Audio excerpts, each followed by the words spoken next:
Meu nome é Regner Santos, eu nasci em Brasília, 25 de maio de 78. E o senhor vem aqui para Goiânia em que data, mais ou menos? Eu vim no ano de 95. Na época, eu vim para estudar, né, para vestibular, para prestar o vestibular. E daí, adiante, em 98, eu entrei na Universidade Federal, aqui de Goiás, para fazer Ciência da Computação, no Instituto de Informática, lá no Campus Samambaia. E nesse período já tinha alguma perspectiva, já tinha uma noção de empreender, ou talvez não com esse nome, mas de investir numa carreira empresarial? Assim, olha, a gente sempre é preparado, e a visão que a gente tem é sempre de ser funcionário de uma grande empresa, né? Então, pai, mãe, tio, sempre falam, ser funcionário de uma grande empresa, ou ser um funcionário público, porque minha família, meu pai, meu tio eram funcionários públicos, então tinha uma tendência da gente continuar.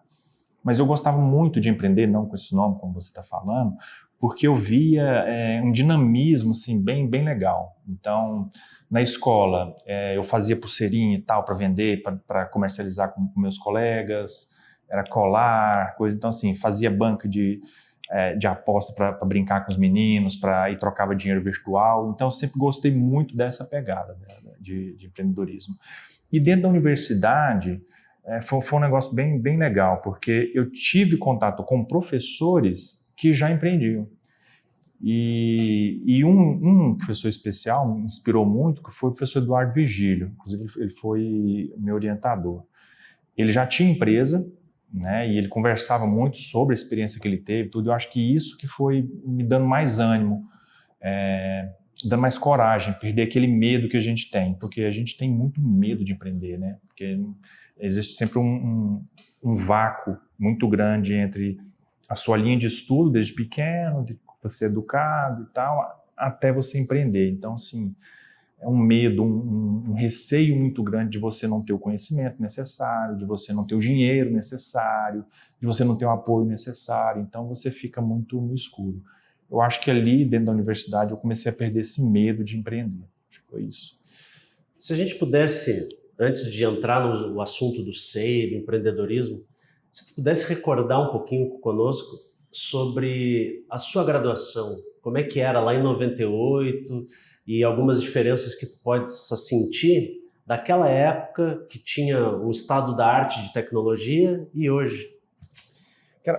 O nosso período da universidade foi muito interessante porque entre 98 e 2002, que foi a nossa graduação, não tinha esses booms das techs, né? Não tinha isso. Então, assim, a gente tinha ali Microsoft, os sistemas de busca eram outros, então, assim, não era como a gente tem hoje, né? Esse boom de startups e tal, então era muito diferente.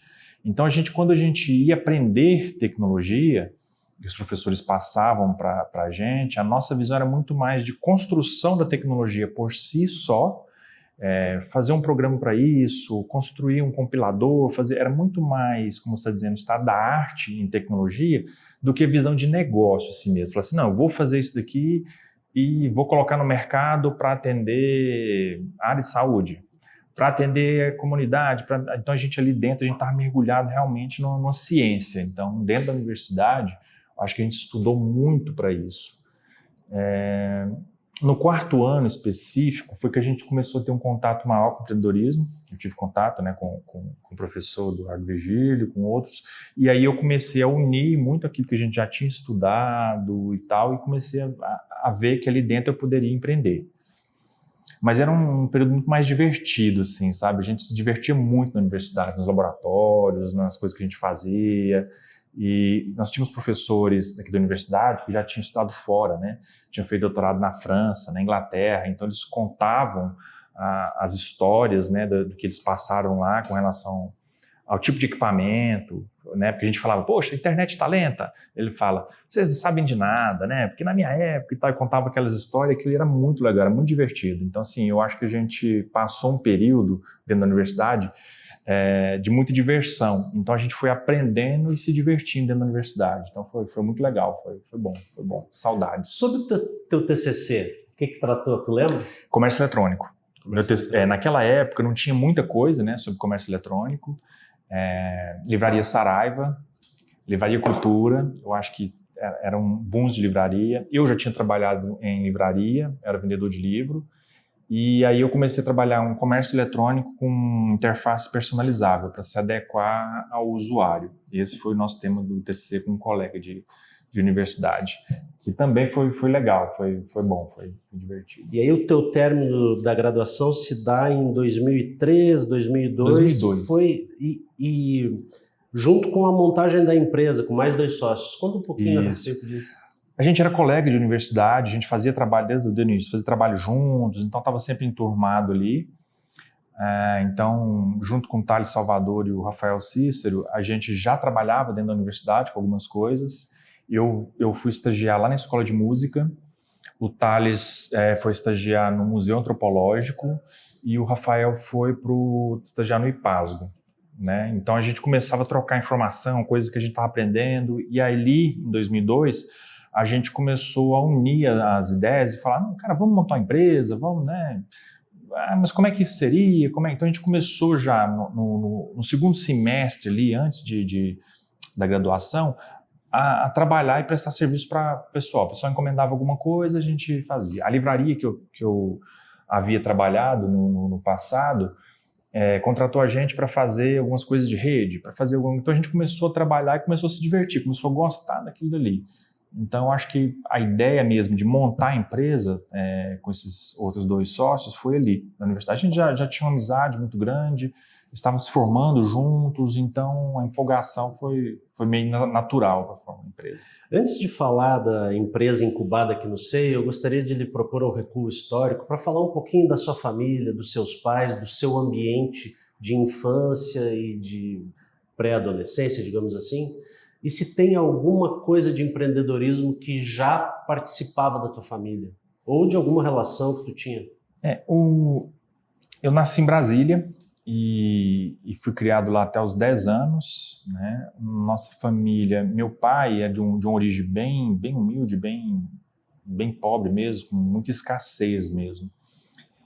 E aí eu falo que meu pai, mesmo ele não falando que era empreendedor, né? Ele fazia algumas coisas que tinham muita característica de empreendedor. Então ele foi alfabetizado com 16 anos de idade, então já bem velho para ser alfabetizado, né? E tinha tudo para ficar ali mesmo na roça, lá no Tocantins. Ele trabalhava na fazenda do pessoal lá. E aí ele, vendo que o pessoal estava saindo de lá e falando, ele falou, estou indo para Brasília, estou indo para tal lugar, tudo. O pessoal falou, você não quer ir para Brasília também? E ele foi para Brasília na época. E lá ele começou a trabalhar, depois entrou no exército também, e teve condições de levar minha avó e os irmãos dele, meus tios, para Brasília, né? Então, para mim, assim, em termos de coragem, né, acho que foi uma coragem muito grande, sabe? Sair assim daquele local onde não tinha nenhum recurso para enfrentar isso. Ele não conhecia nada, não tinha ninguém que conhecia, e levar a família também, né, que é meus tios e minha avó. Aí lá em Brasília, né, constituiu família, conheceu minha mãe morava em Morrinhos e foi passar uma temporada em Brasília. E a nossa infância em Brasília foi uma infância, assim, criança já viu, né? Criança não sente muito, criança quer se divertir com tudo. Mas hoje, olhando, eu vi que era muito... Meu pai trabalhava em bar, então ralava muito, trabalhava muito, era muito trabalho mesmo. E de família, assim, com característica empreendedora, eu tenho 2 tios, né? Um tio que trabalhou sempre na área comercial, na área de negócio, na área comercial. Então eu via ele trabalhando nessa área. E um outro tio, ele era funcionário público, mas também gostava de empreender. Ele gostava de construir coisas, construir prédios, montar um ferragista. Então eu via ele montando tudo isso. Então acho que foi esse o espelho assim, de que eu fui vendo de empreendedorismo dentro da família, não tinha muitos outros. Depois eu mudei para Morrinhos aos 10, 11 anos, passei minha adolescência em Morrinhos, interior de Goiás, e lá eu vi um lado que em Brasília a gente não via muito, que era um contato mais humano assim, das pessoas, né? Assim, cidade do interior, né? Goiás e Minas tem muita proximidade, então aquele negócio do pão de queijo, dos vizinhos visitarem a casa, aquela coisa. E aí, para mim, tudo era novidade, aquilo. E lá, minha adolescência, eu comecei a ter muitas atividades de esporte. Praticava futebol, praticava vôlei, andava de bicicleta o tempo todo, aquela coisa de crianças, jogava bola na praça. Então, assim, da minha infância e adolescência, eu me lembro com muito, assim, muito orgulho e muita felicidade, assim, sabe? Da luta do meu pai para ter um sustento bom para os filhos, para educar os filhos, que meu pai sempre falava, estudar, moçada, estudar. E os 3 filhos estudaram pra caramba, se formaram, cada um tomou um rumo. Então, assim, eu acho que a base ali foi muito boa pra gente, sabe? A base familiar, a construção, acho que foi muito bom. Meu pai e minha mãe, eu acho que deram conta do recado. E aí depois foi quando eu vim estudar. Então, da infância e adolescência, eu acho que eu tive muita coisa que alimentou meu empreendedorismo, mas não com esse nome. Me alimentou com relação ao esporte, para questão de desafios, questão de metas, questão de disciplina. Eu acho que todo empreendedor, isso aí é natural. Na escola, porque a gente era muito próximo do professor interior, então a gente era vizinho do professor, né? Acabou que uma professora minha, era minha professora de geografia, inclusive, e ela é minha madrinha de crisma. Então, assim, era muito próximo esse convívio, né, da escola. A gente passava, às vezes, a escola o dia inteiro na escola. Estudava, às vezes, de manhã, mas não queria sair da escola. Ficava à tarde lá na biblioteca, jogando ping-pong, jogando bola. Então, me estimulou a estudar, a educar. E isso eu fui vendo que no empreendedorismo afeta muito. A questão da leitura, a questão do estudar mesmo, não só para passar na prova, o estudar mesmo para incorporar e trazer para dentro da empresa. Então, acho que a base da minha infância e adolescência contribuiu muito nesse sentido para o meu empreendedorismo. E agora chegamos no SEI. Como que o senhor ficou sabendo que existia um centro de empreendedorismo e incubação aqui no UFG? Quais foram os canais de comunicação, de onde surgiu essa ideia, e falar um pouquinho da sua empresa, da Interage Tecnologia.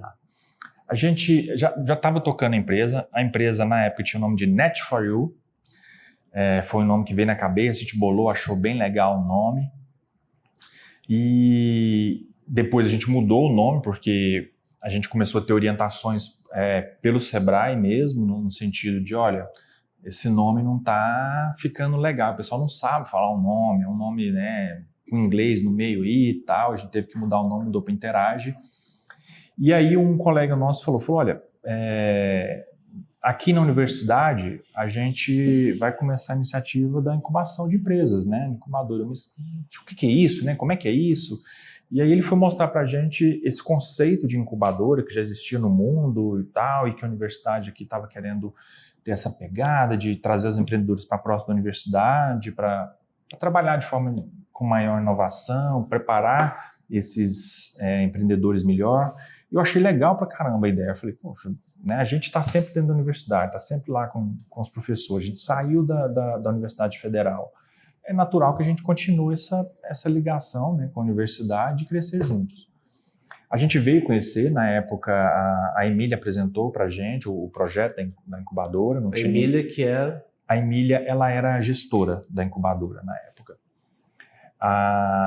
Ela apresentou o conceito da incubadora para os alunos, para o pessoal que estava querendo incubar. A gente já tinha se formado e a gente achou uma ideia sensacional, sensacional. Porque a gente tinha muito conhecimento técnico. E a gente viu na incubadora a oportunidade de se preparar melhor do lado de gestão. Porque a gente não tinha essa base de gestão, a gente tinha muito conceito técnico. E aí a gente passou no processo de seleção da incubadora e começamos a trabalhar ali, na época que chamava Proine, né? Essa ideia, e foi legal porque a gente viu que a universidade abraçou mesmo a ideia, e por meio da incubadora a gente começou a conhecer coisas que a gente não sabia. Questão contábil, que a gente tinha o contador, mas a gente não sabia muito lidar com aquilo.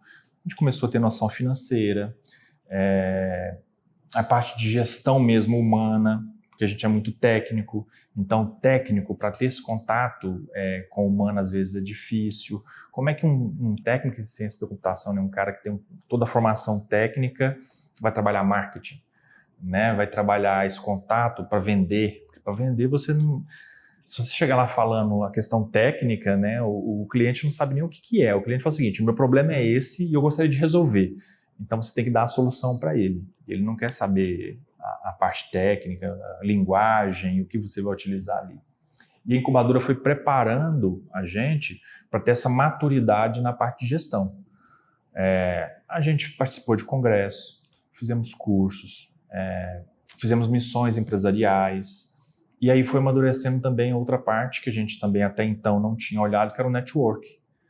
Então, a gente era muito mais por indicação. O pessoal indicava, indicava, e a gente não tinha um network muito amplo. Então, essa venda por indicação, ela vai secando, porque o seu network é pequeno. E aqui a gente começou a aprender um pouco mais sobre network, como é que funcionava, a importância disso, e a gente começou a não perder o lado técnico, mas incorporar esse lado de gestão, esse lado mais humano. Então, a incubadora colaborou com a nossa formação. Num determinado momento, começamos a ter contato um pouco com o conceito de inovação, porque até então a gente tinha muito conceito de técnico, começamos a ter de gestão, tem que vender porque é importante e tal, mas esse conceito de inovação não estava muito claro para a gente. E aí a incubadora começou a promover iniciativas de contato com outras empresas, de contato com outros centros de inovação, para a gente aprender um pouco mais sobre inovação. Começamos a escrever projetos, né, dentro das nossas ideias que nós tínhamos, captamos recursos de subvenção, 2 cursos de subvenção na FAPEG, com o apoio da FINEP, né, do governo federal e do governo do estado. E aí as coisas começaram a acontecer. A gente começou a ser chamado para trabalhar fora do estado, que era uma coisa que a gente não tinha até então, né? Tipo, será que a gente vai dar conta? Né? Como é que é isso? Porque a gente nunca tinha ido e tal. E aí, uma vez, a gente tinha uma concorrência em Campinas, em São Paulo. E a gente ficou meio, poxa, será que a gente dá conta? Em São Paulo, é um grande centro, a gente está aqui em Goiás, nós vamos dar conta ou não, né? E não tinha dinheiro também, aquela coisa, né? E tal. Vamos tentar, não custa nada. A concorrência era no outro dia às 10 da manhã. E a gente falou, recurso pequeno, não dá para ir de avião, não dá, o que a gente faz? Vamos de ônibus. A gente olhou, tinha um ônibus que saía daqui 8 horas da manhã, 8 horas da noite. Passava a noite viajando e chegava lá às 6 da manhã. Então vamos embora, né? Entramos nesse ônibus, aí eu fui, né? Os meninos ficaram, eu fui. Chegou de manhã às 6 da manhã na rodoviária de Campinas, sem saber nada da cidade. Falei, e agora, como é que eu vou pro local, né? Na época não tinha Uber, né? Não existia Uber. Táxi, né? Porque como é que eu vou? Ônibus? Para eu pegar ônibus aqui, não faço a menor ideia. Peguei um táxi, falei, se esse táxi ficar caro, como é que vai ser, né? Como é que, né? Mas o local era perto, então fui tranquilo, cheguei lá para a concorrência, era a única empresa de fora, as outras todas de São Paulo.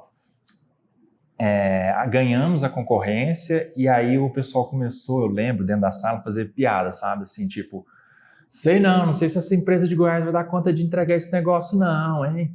O pessoal lá só mexe com agronegócio, com boi, não sei se eles vão dar conta não.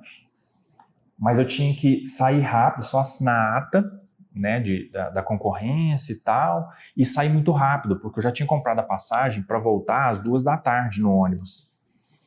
Então eu corri para a rodoviária, eu tinha cedo, na hora que eu cheguei às 6 da manhã, eu tomei um banho na rodoviária mesmo, né, lá tem estrutura que tomei banho na rodoviária, troquei de roupa, e aí na volta eu já voltei correndo para a rodoviária também, peguei o ônibus de volta para chegar na madrugada do outro dia e deu certo. A gente concluiu o projeto, foi muito elogiado, saiu na mídia na época em Campinas, a gente concorreu a prêmios com o projeto da intranet deles, então foi muito, muito bom ali para a gente abrir os olhos e falar, olha só, a gente é é de Goiás, né? Não é tão bem visto do ponto de vista tecnológico, não está nas mídias de tecnologia, mas a gente foi lá, ganhou a concorrência, fez um bom trabalho, foi elogiado e tal. Falou, cara, e se a gente fizer isso com outros estados também? E aí a gente fez isso com o Rio, começamos a trabalhar também no Rio, São Paulo, Brasília, Recife, Fortaleza, Manaus, e aí diante a gente começou a trabalhar mais fora do que com o próprio Goiás, porque o pessoal começou a conhecer e falou, por que vocês não vêm aqui também? Por que vocês não vêm mostrar aqui? Vêm apresentar, vêm fazer. Então a gente começou a rodar o Brasil inteiro. A Interage começou a ser reconhecida como uma empresa que pega o problema, dá a solução e faz a entrega.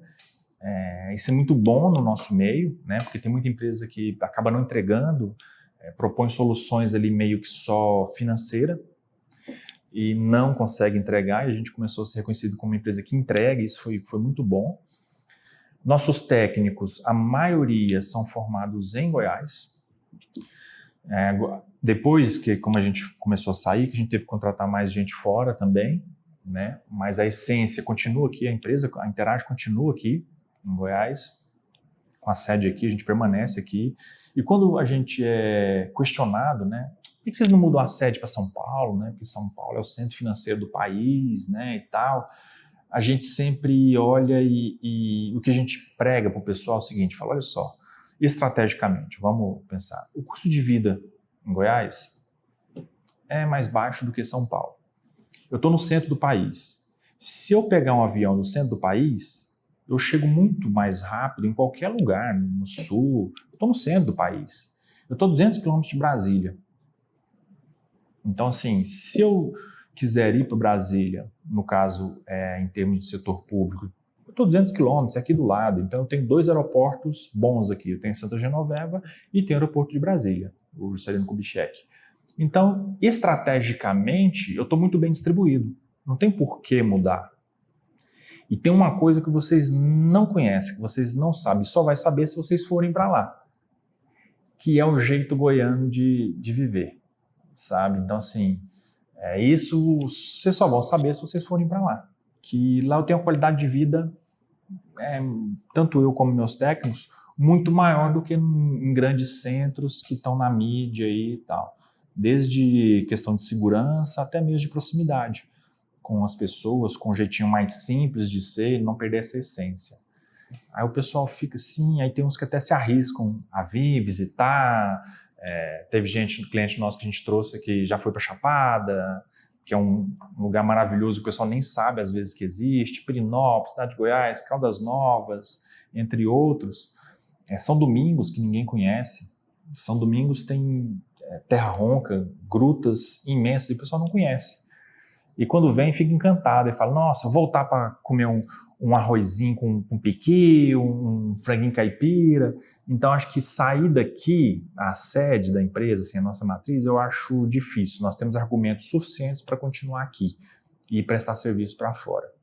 E a gente agora, com o apoio da Universidade Federal e do governo do estado, a gente começou a iniciativa para internacionalizar a empresa. Então, a gente está visitando outros países para ver qual é o melhor ambiente para a gente exportar. Que é aquela iniciativa que a gente fez lá atrás, né, de ir para Campinas no ônibus. Então, está melhor pelo menos que a gente está indo de ônibus. Agora não é de ônibus, agora a gente está indo de avião. Mas a gente está lá, indo lá, estudando como é que funciona o ambiente para tentar internacionalizar. Então,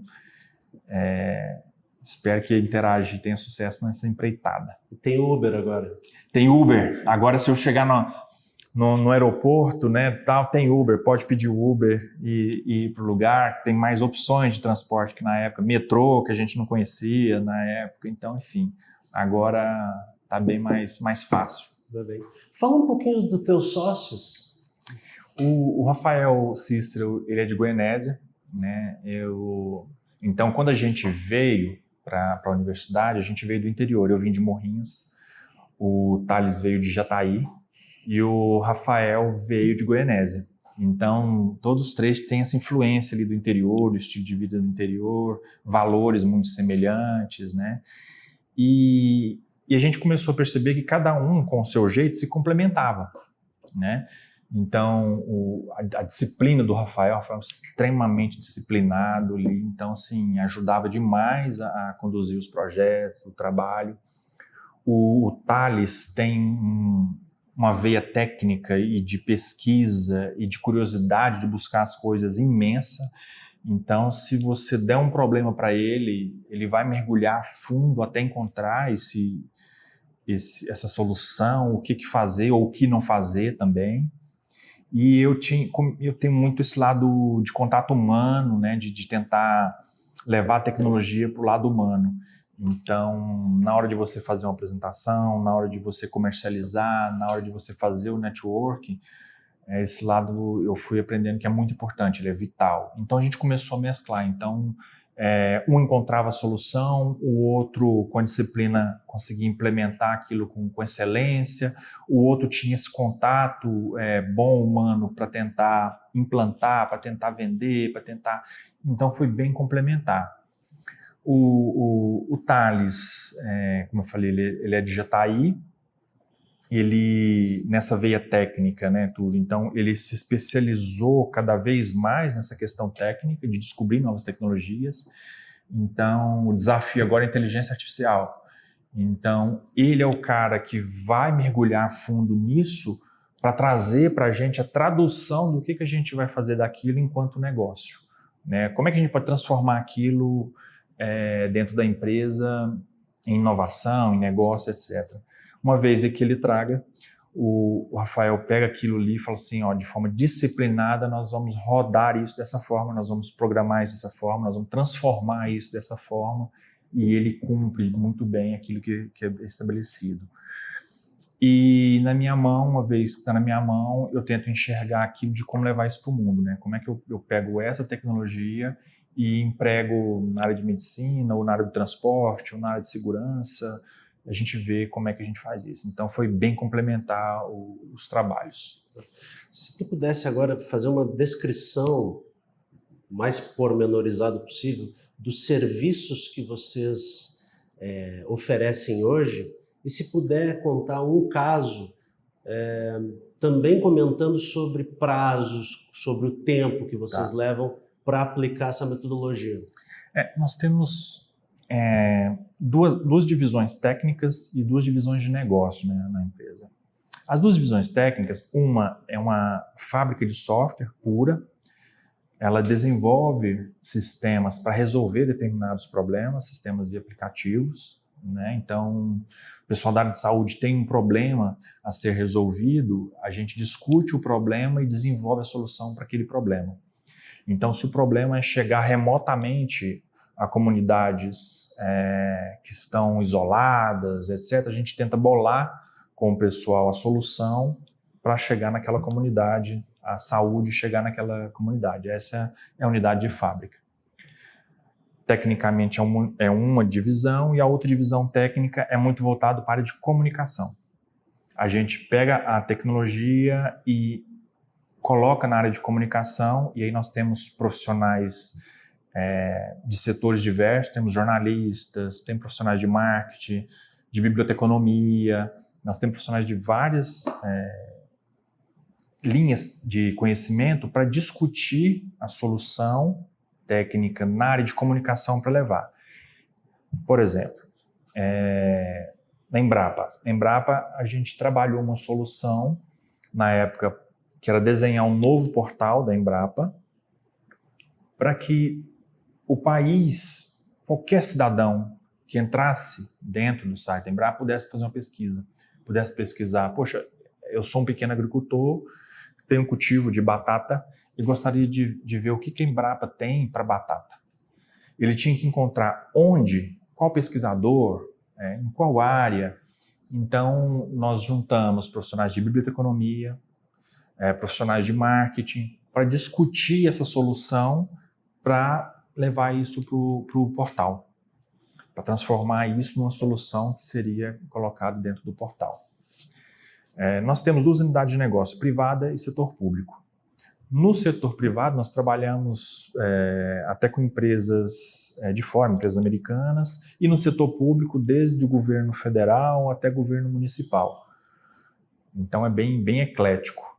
Então o que a Interage faz? A Interage discute o problema, analisa o problema, desenha a solução, verifica a tecnologia mais adequada para aquela solução, né, e que seja viável do ponto de vista econômico, para apresentar para o cliente. E aí implanta a solução para resolver aquele problema do cliente. É basicamente isso que a Interage faz. E a carta de clientes de vocês hoje, como é que está? Se pudesse citar alguns. A gente tem hoje, assim, da nossa carteira de clientes, nós temos Governo de Pernambuco, Ministério da Defesa, nós já tivemos a universidade como cliente, a UFG como cliente, fizemos trabalho para o Museu Antropológico, fizemos trabalho para a FINEP, temos como cliente Portos, Codeba, que é a Docas da Bahia, Portos Rio, Porto de Suape, que já é Recife. Então, são clientes das mais diversas linhas. Cummins, que trabalha com grupos geradores e motores para caminhão da Ford. Então, são clientes diversos. Então, a gente já tem projeto aí no Brasil inteiro e agora tentando voar um pouco mais longe.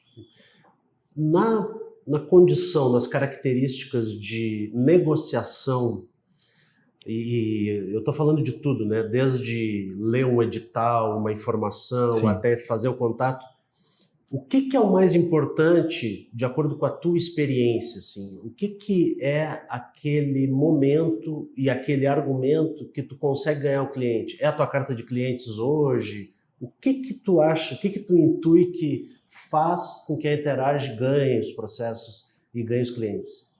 Acho que assim, o primordial que a gente analisa assim, do contexto é o autoconhecimento. Você tem que conhecer muito bem a sua empresa para você saber que tipo de solução você consegue dar, onde você consegue entrar e onde você não quer entrar. Porque um desafio muito grande para as empresas é você descartar alguns negócios. Você falar, olha, isso eu não quero. É difícil, porque como você não quer negócio, né? Poxa, é natural da empresa querer todos os negócios, fazer uma maior quantidade de negócios possíveis para a empresa.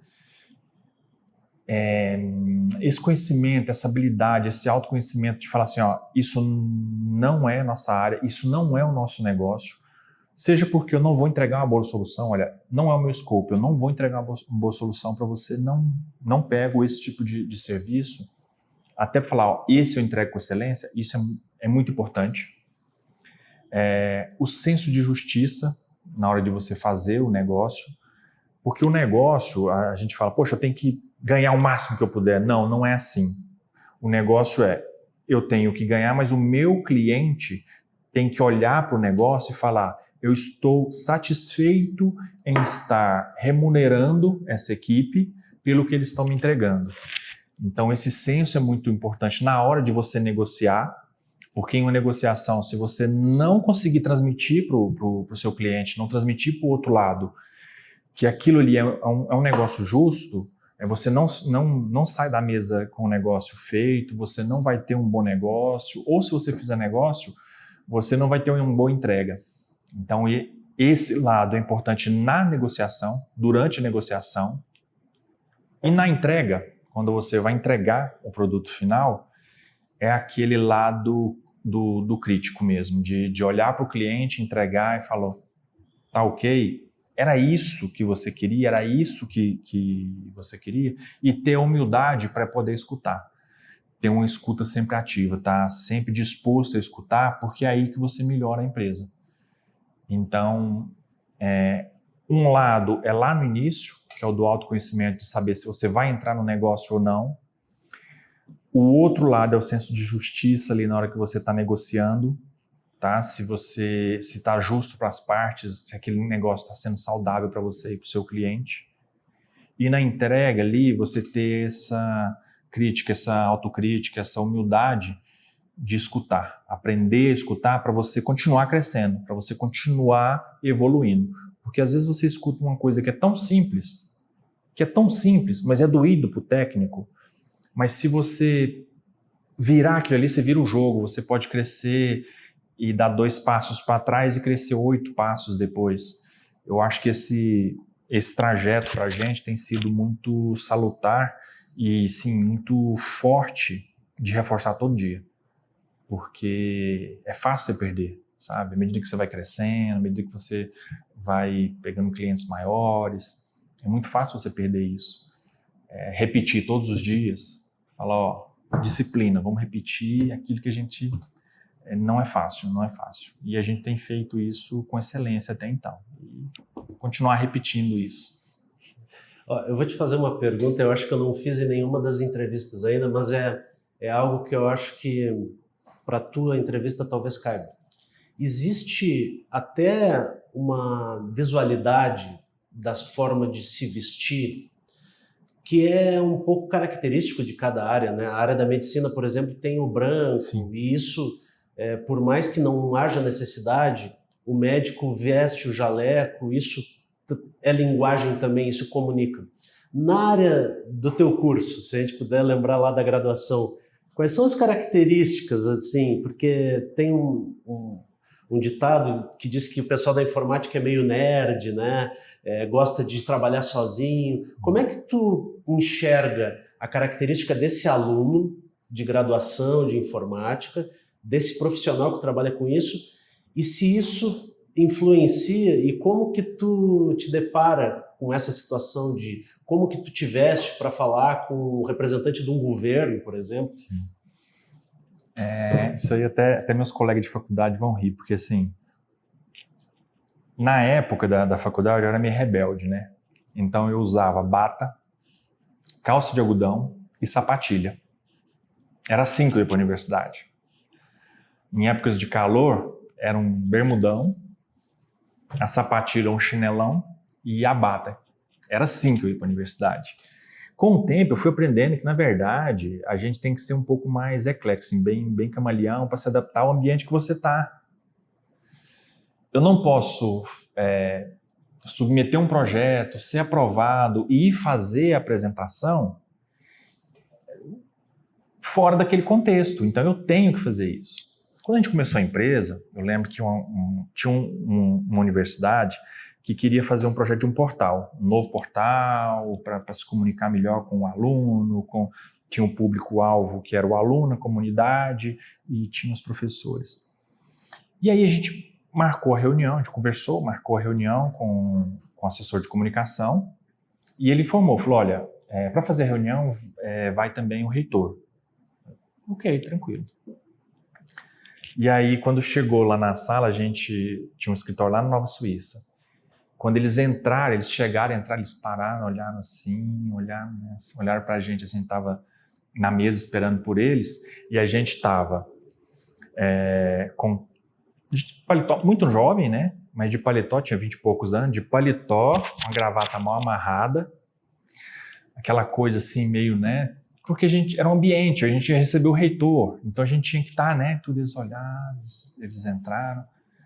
Aqui olhou assim, né? Aí a gente começou a rir, falou, aqui é a Net4U, na época. Aí eles entraram, aí falaram assim, ok, vocês trabalham aqui, né, e tal. A gente falou, a gente trabalha aqui. Ele, mas e os proprietários, a gente marcou a reunião aqui, né, e tal. Aí a gente falou, não, nós somos os proprietários. Aí o reitor olhou assim para o assessor de comunicação, né, aí ele falou, vocês que são os donos da Interage, né, da Net4U? A gente, sim. Aí eles começaram a rir, falaram, a gente esperava, né, pessoas mais velhas, assim, né, tal, porque a gente olhou o portfólio da empresa de vocês implantaram em tal lugar, em tal, e aí a gente foi conversar, e ali nossa conversa era mais formal.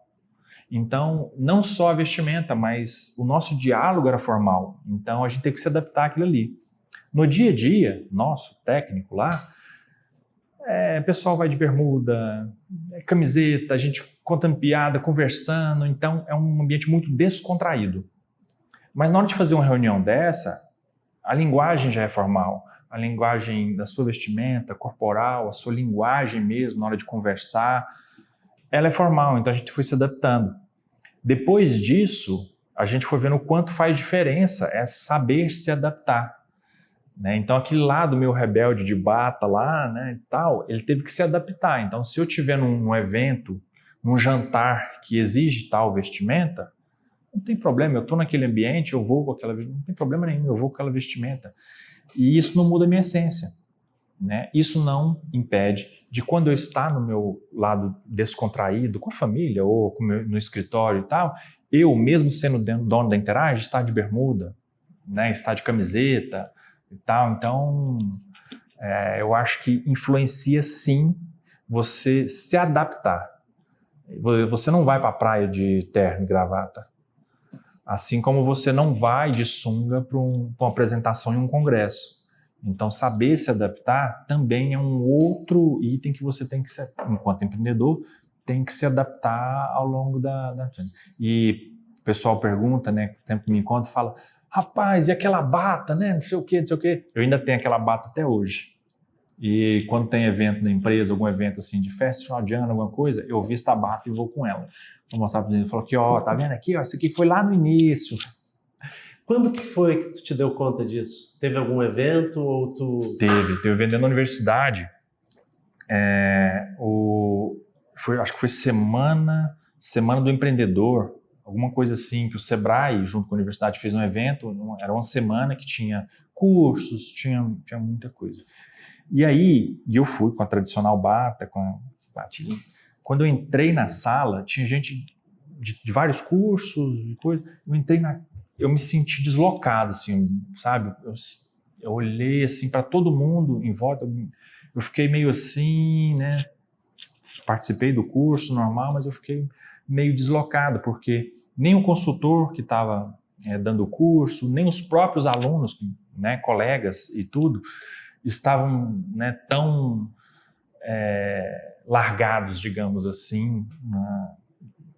Fiquei, poxa, eu acho que alguma coisa saiu do tom aqui.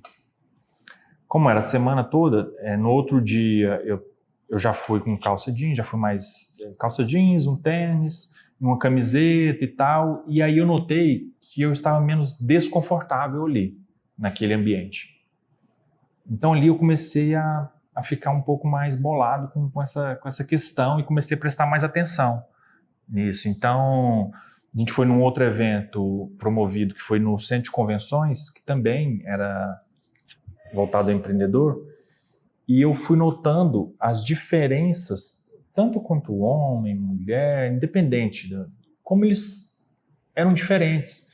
E eu olhava, tinha professor meu que estava lá, eu falei, mas para dar aula ele vai de um jeito e ali ele está de um jeito completamente diferente. E aí eu fui conversar com ele, era a mesma pessoa. Então, assim, embora seja a mesma pessoa, em ambientes diferentes, eu acho que sobressai quem sabe se adaptar melhor. Em tempos diferentes, ambientes diferentes, eu acho que quem se adaptar melhor é que sobressai naquele ambiente. Sobre os desafios de empreender, para que a nossa audiência, principalmente os jovens estudantes da UFG, possam estar vendo esse produto para se inspirar, mas também para ter uma real noção do que é empreender. Para ti, quais foram os principais desafios? É de ordem prática? É de ordem mais filosófica e conceitual? O que te emperrou que tu pensou contigo, vai ser difícil, ou se tu pensou em desistir em algum momento por conta de algum entrave?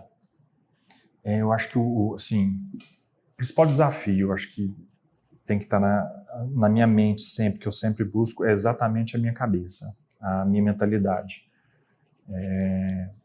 Se você tiver medo de saltar 3 metros, você não vai saltar 3 metros nunca. Na verdade, você não vai nem tentar saltar os 3 metros. Você não vai saltar nem 1 metro, nem meio metro. Só que se você acreditar que um dia você pode saltar os 3 metros, você vai começar saltando meio metro. Depois salta 1 metro. Depois salta 1,5 metro. E de repente, se você parar nos 2, não quer dizer que você perdeu. Se você olhar para trás, você saiu do nada para saltar 2 metros.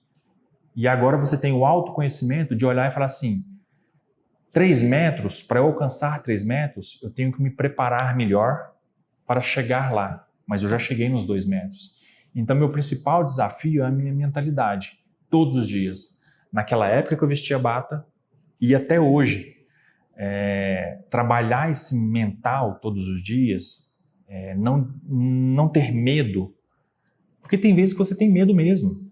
Né? Agora que a gente está falando de internacionalizar e tal, a gente tem receio de como o mundo lá fora vai receber a gente. Né? Nosso idioma aqui é português. Mas nos países que nós estamos visitando, não. Alguns são predominante inglês, outros espanhol. Não é o nosso idioma nativo. Então, eu já sei que eu tenho que me preparar melhor com relação ao idioma para me dar bem. E não é o The Books on the Table. Eu preciso realmente estar bem preparado para fazer negócios lá. Então, trabalhar o seu mental desde o básico até a sua evolução é essencial. Para mim, o principal desafio é esse, você trabalhar o seu mental. Porque vai ter gente falando que você não vai dar conta mesmo. Vai ter gente falando que você não tem capacidade. Vai ter momentos que você vai achar que você não tem capacidade, você vai chegar lá e perder uma concorrência, perder uma disputa de um cliente e etc. E falar, poxa, onde é que eu errei?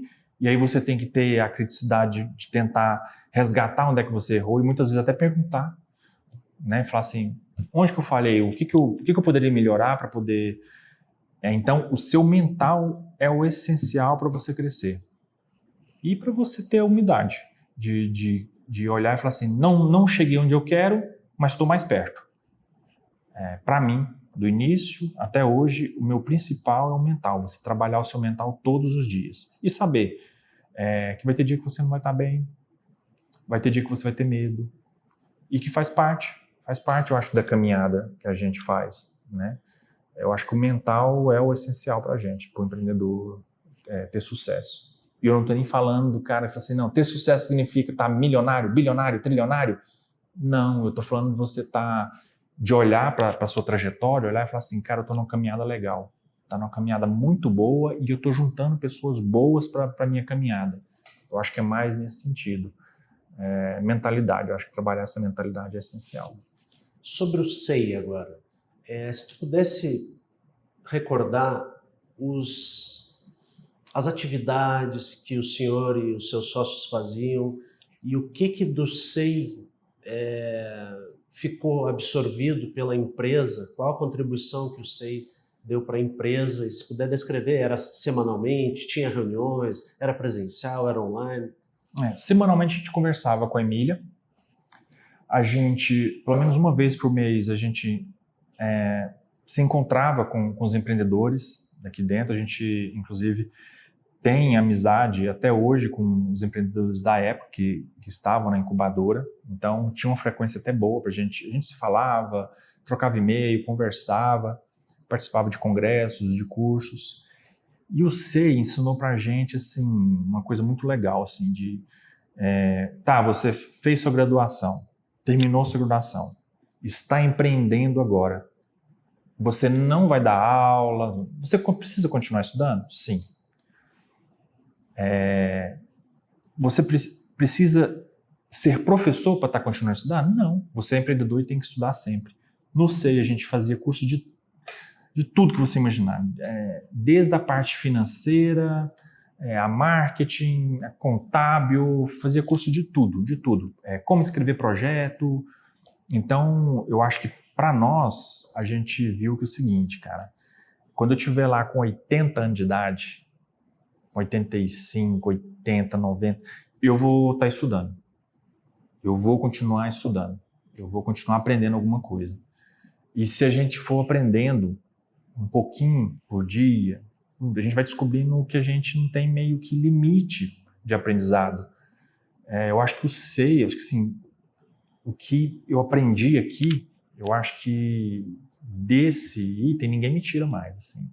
É uma coisa que os empreendedores levam para o resto da vida. Que é o de que eu posso aprender todo dia um pouquinho, sabe? E independente do negócio que eu tiver, né? Independente do que a Interage for desenvolver, independente do que eu quiser para a minha vida, estudar, aprender todos os dias, para mim, é essencial para você empreender na sua vida, empreender no mundo dos negócios e para evoluir. Eu acho que é o essencial. Eu acho que isso ficou para a gente marcado.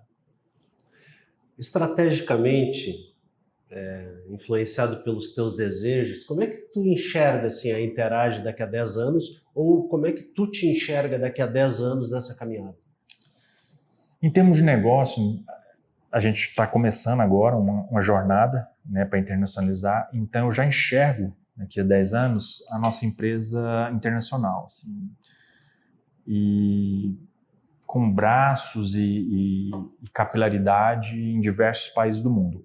É essa a nossa visão, é isso que a gente tem focado.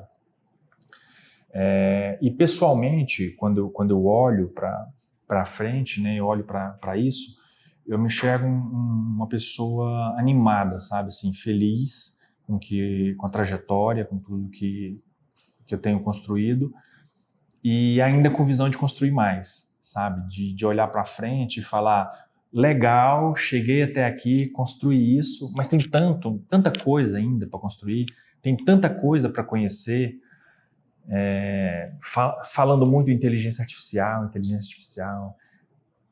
eu olhando para o que a gente olha, olhando para o que a gente vê, né, na mídia, o que a gente lê, estuda, eu acredito que a gente não chegou nem 1% do que a gente ainda vai galgar daqui a 10 anos, falando só em inteligência artificial. Agora, eu posso falar em um monte de outras coisas, em tecnologia, nas áreas humanas, ambiental, tanta coisa que a gente ainda precisa aprender, sabe? Que o ser humano precisa aprender, que ainda tem... Eu olho pouco demais, 10 anos. O pessoal fala, nossa, 10 anos está longe. Não, tá assim, ó. É assim. Há um pouco, né, tempo atrás, a gente estava lutando para o ser humano aprender a lavar as mãos. Né? Gente, lavar a mão é essencial. Higiene é essencial. Então tem muita coisa para a gente aprender.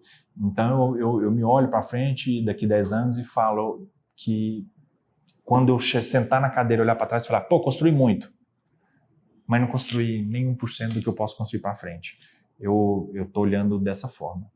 Tu acha que a Bata resiste esses 10 anos? Ela tá lá, bonitinha, guardada, e vai resistir firme. Lá na frente, para eu levantar ela e falar, tá vendo aqui essa Bata aqui? Visto ela até hoje, mas com outra mentalidade.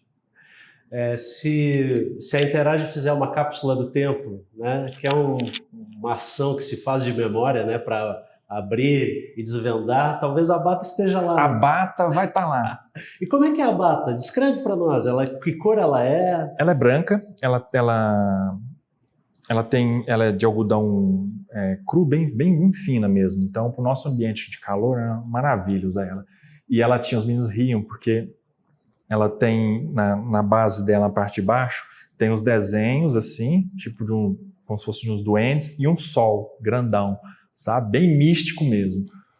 A gente foi fazer um trabalho em Alto Paraíso, aí os meninos falando para mim o seguinte, Alto Paraíso é muito místico, né? Tem essa coisa da misticidade e tudo, e é muito legal, é fantástico. Ele falou assim, usa sua bata que você vai sentir em casa lá, né? É bem isso mesmo. Então ela é branca, a manga dela é até aqui, bem leve, tem um sol no meio aqui, tipo uns desenhos que remetem a um duende, coisa assim, bem místico mesmo, e ela é bem legal. Modéstia à parte, o pessoal fala que tá cafona, tá nada, é bem legal, bem divertido. Queria lhe agradecer pelo relato, as lembranças das tuas memórias, e queria deixar para que tu faça o encerramento.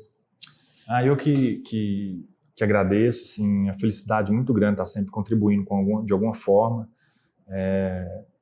Já vim para trocar experiência com outros empreendedores, que foi uma coisa que eu aprendi aqui, networking, para enriquecer a nossa mentalidade. E gostaria que todo mundo, assim, que tivesse a oportunidade, assim, de ter contato com o empreendedorismo, entrasse sem medo, sabe? Sem aquele medo de, nossa, isso não é para mim e tal. O empreendedorismo é para todo mundo. É para todo mundo. Você pode ser funcionário de uma empresa e ser empreendedor. dentro daquela empresa. Você pode desenvolver atividades empreendedoras. Você pode ser um aluno da universidade e ser empreendedor. Desenvolver as suas características empreendedoras dentro da universidade. Então, assim, o empreendedorismo, para mim, ele faz a gente ir mais alto, sabe? Faz a gente crescer. Faz a gente achar soluções para o ser humano que a gente, às vezes, acha que não tem solução.